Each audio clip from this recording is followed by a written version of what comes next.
Bom dia, pessoal, tudo bom? No vídeo anterior, se você clicar aqui você vai ver ele, falamos um pouco sobre o conceito geral de renda fixa.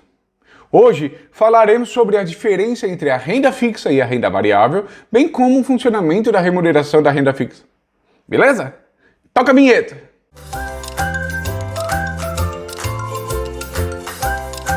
Vamos começar falando sobre a diferença entre os dois tipos de investimento, os investimentos com renda fixa e os investimentos com renda variável.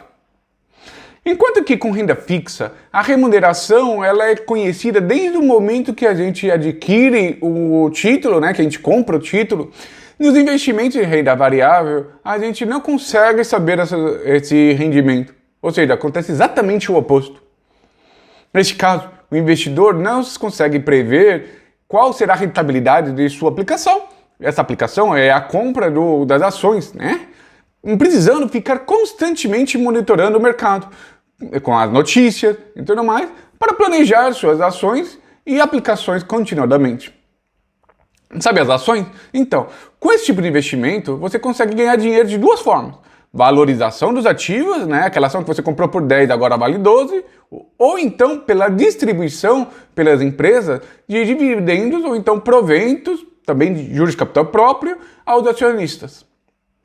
Apesar de que tenhamos vários analistas do mercado financeiro fazendo projeções diversas do comportamento das empresas por meio de análise de mercado e dos balanços dessas empresas que emitiam as ações, nada assegura que o cenário vai se confirmar.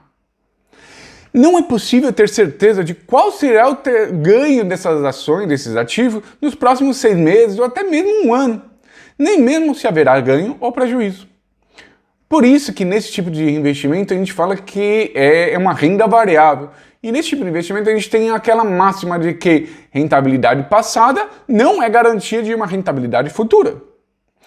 Viu como a gente tem uma grande diferença entre os ativos?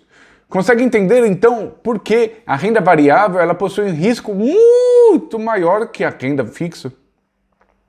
Com essa explicação em mente, conseguiremos agora falar da remuneração dessa renda fixa e como ela funciona. Dependendo do título em análise, o cálculo da rentabilidade dos investimentos de renda fixa pode seguir condições diferenciadas, sendo 3 as principais. A primeira são os papéis pré-fixados. Nessas ocasiões, de papéis pré-fixados, as aplicações já têm juros pré-fixados, e estabelecidos no momento em que elas são lançadas. Por isso, o investidor consegue saber quanto vai receber no vencimento. Já os papéis pré-fixados, neste caso, a remuneração é atrelada a algum indicador, tal como, por exemplo, a taxa Selic ou a taxa CDI. E o valor do título é atualizado com base nele. O investidor sabe de antemão que indicador é esse, mas não tem certeza de quanto vai receber o investimento em reais, porque essas taxas podem variar conforme o tempo. E por fim, o terceiro é os papéis híbridos. Eles mesclam detalhes de aplicações pré e pós-fixados. Uma parcela dessa remuneração se dá por juros fixos, e outra parcela é atrelada a um indicador que pode variar conforme o tempo. O caso clássico é o dos títulos atrelados a uma inflação que paga uma taxa pré-fixada mais a variação do IPCA ou então qualquer outro índice de preço.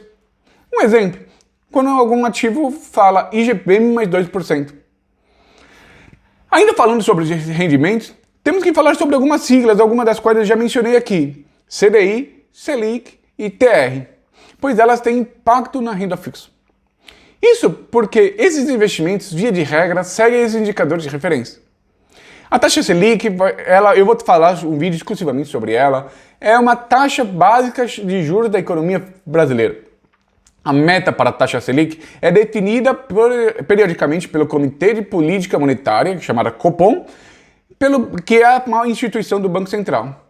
Ela serve de referência para o governo remunerar os investidores que compram seus títulos de dívida, mas não apenas isso. Na verdade, essa meta baliza todas as operações envolvendo crédito no país, o que inclui os investimentos de renda fixa. Algumas dessas aplicações têm a Selic como referência direta de remuneração. Olha só a importância.